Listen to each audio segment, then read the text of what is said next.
Bu videoda da aprel döyüşlərini xatırlayacağıq.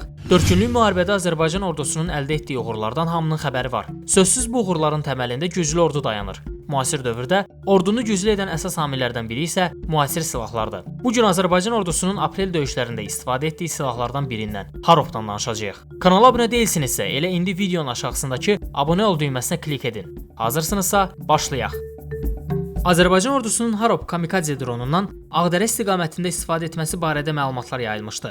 Erməni tərəfinin bu istiqamətə çəkdiyi kadrlarında məhz Azərbaycanın Harov hücumuna aid olduğu güman edilir. Biraz da silah barədə. Əvvəlcə onu deyim ki, hazırda bu silaha cəmi 3 ölkənin ordusu sahibdir. İsrail, Hindistan və Azərbaycan. Harov İsrail Aerokosmos Sənayesi Qurumunun Aerokosmos diviziyası tərəfindən hazırlanan pilotsuz uçan aparatdır. Dron döyüş başlığı daşımır, özü bütövlükdə döyüş başlığı sayılır. Hədəfi özünü hədəfə vurmaqla məhv edir. Dron həm avtonom olaraq özünün radar siqnallarını qəbul edən sensorları vasitəsilə hədəfi tapır və məhv edir.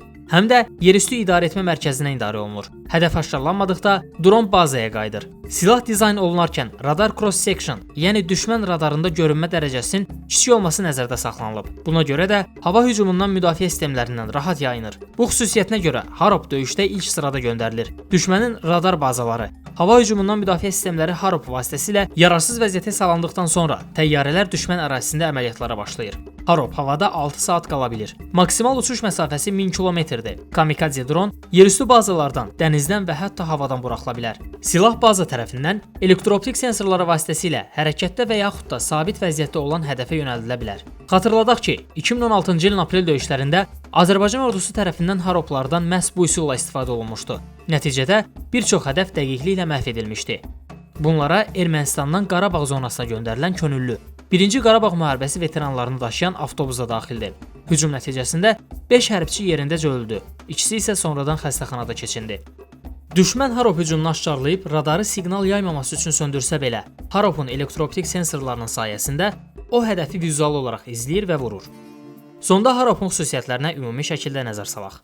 Uzunluq 2,5 metr, qanad ölçüsü 3 metr, maksimal uçuş məsafəsi 1000 km, sürət saatda 185 km, havada qalma müddəti 6 saat, ümumi çəkisi 135 kq, döyüş başlığı 23 kq.